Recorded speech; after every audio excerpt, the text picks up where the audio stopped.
So seating of alternates. So looking at, I think we need 2 people seated.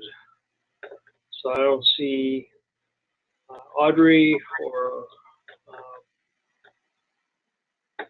also first name's not coming. So We're missing Audrey, Sandy, and Tim, right? It looks like we're missing 3. oh, and Tim, yeah. So we do have 4, which is the quorum. So 4 regular, so we're good. So I would make a motion that we seat Peter and Dick for 2 of the ones that we're missing. Okay. I'll second it. All right. Great. Second. Anyone opposed? All right. Great. Thank you. Remember to say your name when you're making the motions, please. That was Dave. I second it, Wayne. Thank you. All right. Approval of minutes.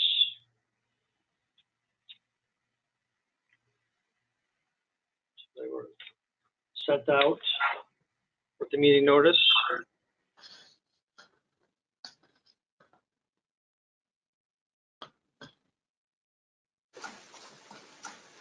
I didn't attend that meeting, so I don't want to. This is Richard Wells. I make a motion to approve the minutes. I was it. I'll second it. All right. Any further discussion? All right. Anyone opposed to approving the minutes for June 21st, 2021? All right. Hearing none. Passes.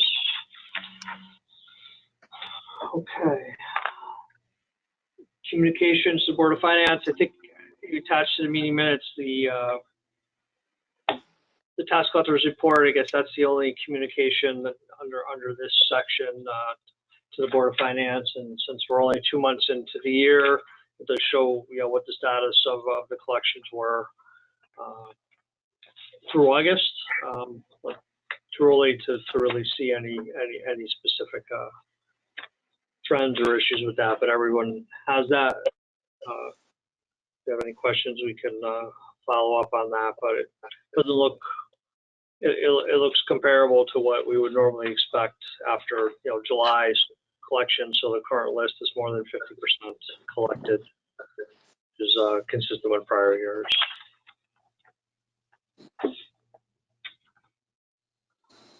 Okay. All right. Any we'll just, under number 4B, any public comments? Yes, I do. Okay, go ahead. This is Maurice Adams, 32 Gatesway in Haddam. I forwarded to you earlier today via Ann Harder a list of 5 pretty simple but important questions. And I'm asking you, will you be answering those questions at the meeting tonight? No, I will not, because I haven't had time to look at them. They were just received today, and again, until this meeting, I haven't had a chance. So I think it was communicated to you that I will get back to you later in the week, but I can't get them and expect in a couple hours to be able to respond. Thank you. Further to that, then, is this the correct venue? Should I now expect an answer from you like later this week or something like that? What's the best way of getting these questions answered? Yeah, I will. Right now, looking at my schedule, I will plan to get back to you on Thursday. Okay, great. Whatever information I have. Okay, thank you very much. Appreciate it. Sure. All right. Anything else? Any other public comment? Okay. Finance Director's report. Oh, I think we see you, but you're mute. There you go. How's that? All right, good. Good evening, everyone. I know there's several reports that went out, and I just noticed, I just sent an email earlier with my synopsis of those. So I did want to just start with reviewing the results of June of 2021. And there's a report labeled 6/30/21 GF revenue. If you're looking at that, I would say the most noteworthy on that report is the 834,000 positive balance that we have compared to our budget. This is mainly due to our tax revenue, our building permits, and the conveyance tax. There were two categories that did not meet our budget, which was the interest income and miscellaneous. But those were very slight. Under the expenses, there's a report labeled June 30th of 21 GF expense. Again, the most noteworthy is our 628,000 positive balance compared to our budget. So that's very good. On my report that has the synopsis of those, my report lists those items that are overspent by 3,000, and I changed that from the 1,000 as that's the threshold that requires Board of Finance approval. So I just wanted to kind of concentrate on that.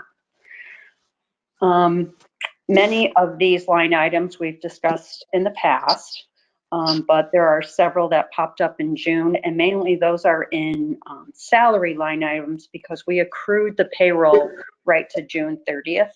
So those are a few extra days that may not have been budgeted. But most departments can cover their overages, except for those departments that are listed on the lower half of the report, the Board of Finance, Town Council, Land Use Office, the Dispatch Service, Public Buildings, and Waste Management. So these are the areas that the Board of Finance will have to take action on. I think Joe is thinking of taking care of that perhaps next month. So that's it for the June report, unless there's any other questions that anybody has. Hi, Ann, this is Dave Challenger. Are all of the expenditures and all the revenues accounted for at this point? Or are we still waiting for additional expenses and revenues to come in? We're still doing just some final analysis to make sure we do have everything accrued up to this point, but I would say it's 90% accounted for. Thank you. Hey, Ann, this is Mark Adelberg. Curious, what was the major driver for the largest expenditure over budget, the waste management of $23,000? So I believe that is a air compressor. So there are several line items, I think, in waste management, did you say? Yeah, waste management, correct. So I think that one of the drivers is there was a purchase of an air compressor for the heating system. And then there was also some work that had to be done to a compactor, a motor replacement. Okay, thank you. Yep.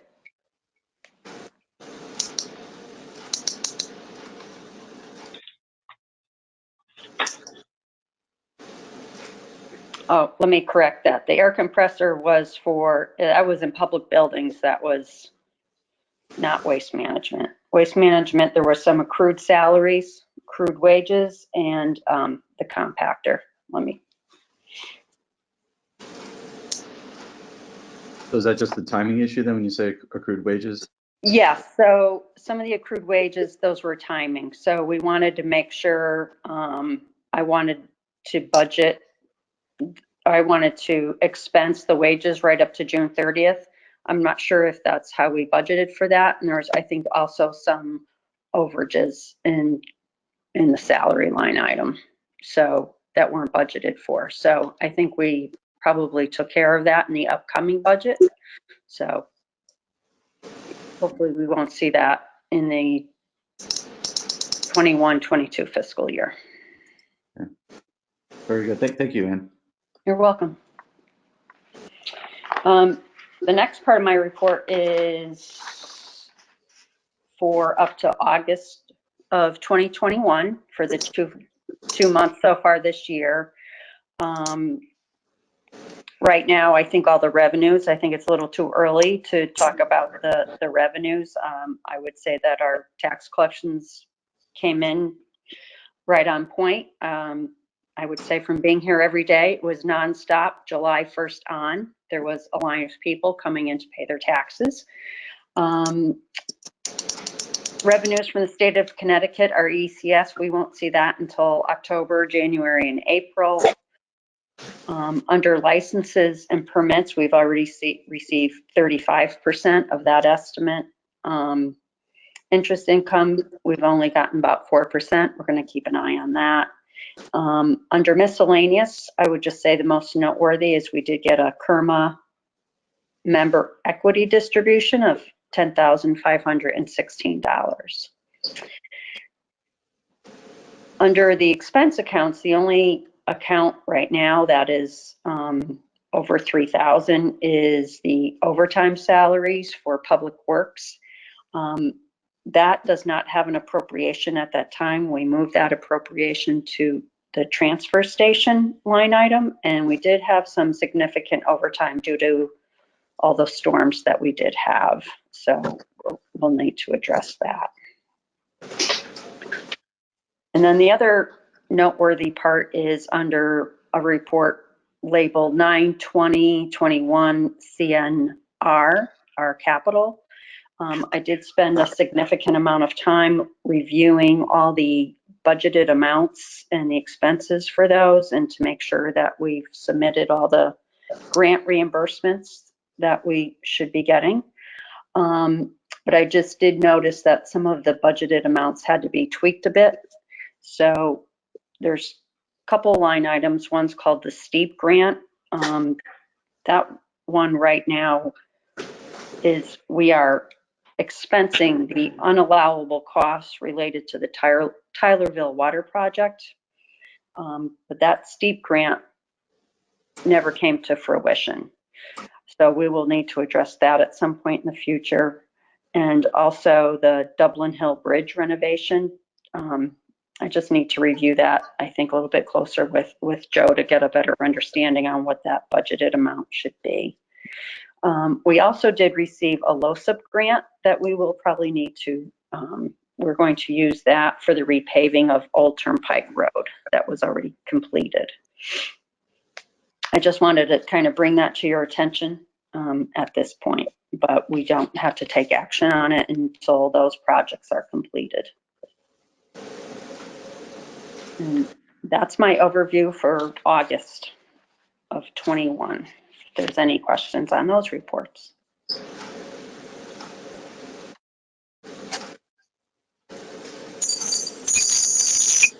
Right. Any questions? Or... All right. So item 6, selectmen's requests. Evening, everyone. You should have gotten in your package a request to replace the building inspector's vehicle. You've read the write-up. The current vehicle he's using is unserviceable at this point, but it's a 97 Ford Ranger. It had been a fire department vehicle, and a number of years ago turned over to the building inspector. He's spending more time now on the back of a flatbed going to and from mechanic than it is in use. And at 25 years roughly, it's probably well exceeded its useful life. According to state bids, $25,000, we can replace the roughly $25,000, replace it. The building inspector doesn't need a pickup truck as long as one's available in our fleet for the few times he needs it. He's looking at a sedan. His critical item for it will be 4-wheel or all-wheel drive, given the job he has to do, some of the sites he has to visit.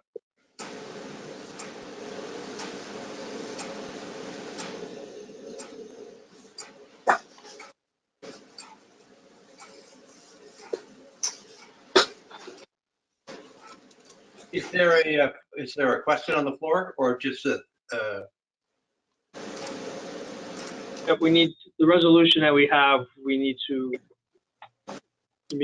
be a motion to talk about the resolution, and then any discussion, and then we would need to vote on this approval. So we're proposing it would take it out of contingency and set up a new line capital outlay for the vehicle. So this amount is below the 27,000 and change that we need to go to town meeting for. So the Board of Finance has the authority to approve this appropriation.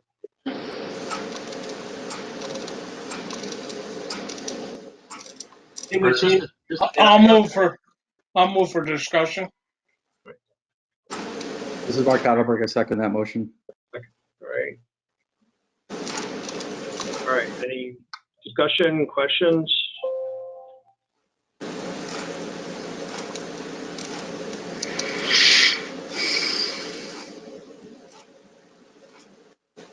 No? All right.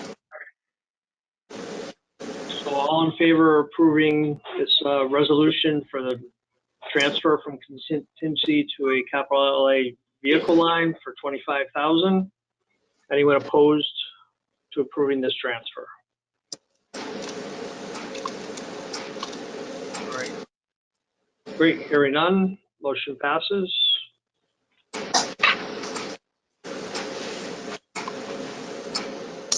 Item 7 is old business. I don't know if we have any old business at this point. Hopefully everyone had a good summer. So new business. So I did attach this addendum to this policy. This is our purchasing policy, which needs a fuller revision. There's a requirement because for spending federal money that our purchasing policy address certain items under uniform guidance and how we bid anything that's going to be paid with federal money. And this is a requirement under the federal single audit that we have these procedures in place. So I drafted these late last year, but we do to formally approve them. So it's drafted as an addendum to our purchasing policy, which is basically what's in the charter at this point. So that is on the list that hopefully we'll be talking about in the fall about revising that and formalizing that a little bit more than what's in the charter and put a little bit more structure on it. But this kind of avoids a finding from an audit perspective, because federal single audit is one of the specific compliance requirements. The town's policy addresses these items. So it relates to bidding. So, what has to go out to bid and the documentation, and you can't have any local preference when it's federal money and that type of thing. So there has to just be structure around where we're spending that money. And an example was, although the state controls it, was Dublin Hill Bridge. That was funded with basically federal money. That's kind of what drove last year. Was the first time we had federal audit requirement, and that came out of that process. So just approving this addendum to our policy, again, which is set in the charter, kind of puts us in compliance with the federal regulations. Be looking for a formal approval of this, because that's what the auditors would be looking for as far as that this policy was formally approved. Any questions? Not really fun stuff, but fortunately, the feds make a lot of rules that you have to follow if you're going to take their money.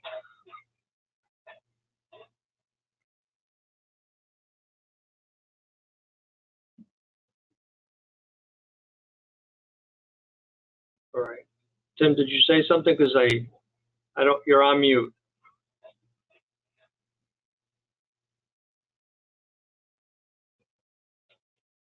They should, and I think it's great, and we should carry forward.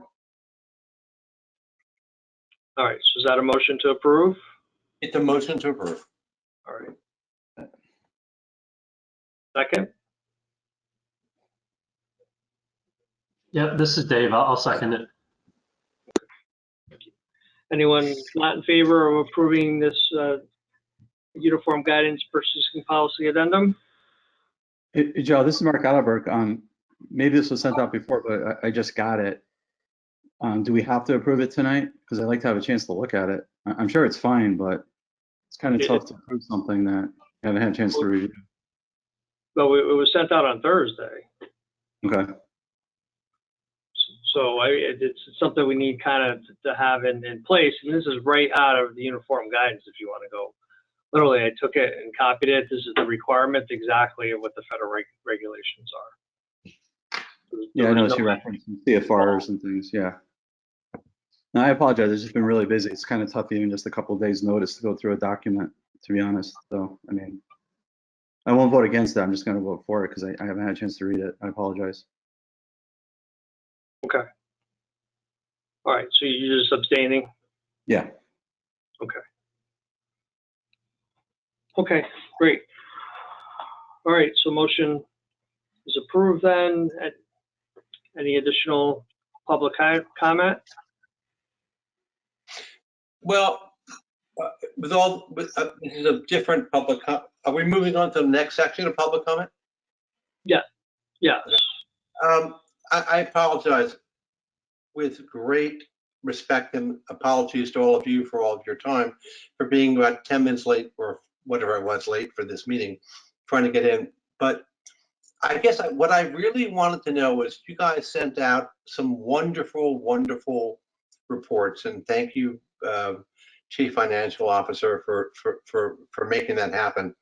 Are we worried about anything? Do we feel good about how we ended the year? Because we really haven't had that discussion, as far as I can tell, in a kind of formal fashion that says, wow, it was a tough year last year. We did good. We've got surplus. We don't. We're worried as we move into 2021, 22. How are we feeling? And I feel like at a bigger picture level, that discussion should happen. So for whatever it's worth, I put that out there. And if you tell me it's not appropriate for now, that's fine, but we should come back to it. Okay, yeah, so we had that discussion, but things are not finalized, so that'll be at a future meeting, but the public comment was more public. So we will have a detailed discussion next meeting when things are closer to being finalized. Thank you, Joe. I'm sorry. Yep. Any other? No. All right, one more motion, item 10. Okay, this is Dave. I'll make a motion to adjourn. Hey, Joe, can I just ask a quick question? I apologize, Mark Haddam again. Did the state change the regulations regarding public meetings or town meetings? Because I know we had a few of them that we were in person, and now this is remote again. What was the genesis of changing it back to remote? I think to be honest, I was concerned I wasn't going to get a quorum because some people have not been attending. So if everybody didn't have a quorum, then everybody kind of was where they already needed to be. But so that was my concern, from last time when we pulled everyone out. So I thought this might make sense. Yeah. So, okay. But the preference would be in person, but we'll see how things go forward. Yeah. Maybe there's a way we can kind of do a hybrid where we're in person and we need to just have the GoToMeeting link for a member that needs to attend remotely. I know it's not optimal like the last time we had to do that, but it did get us through it, get through the meeting at least. Right, so we'll try that for next meeting. All right, thanks, Joe. Just curious. Sorry about that. Sorry about that, David. Okay, motion to adjourn. All right. Thanks, everybody. Bye-bye. Good night. We'll see you. Hey, have a great evening, man. What a beautiful night. Watch out for that harvest moon. All right, have a good night, everyone. Good night.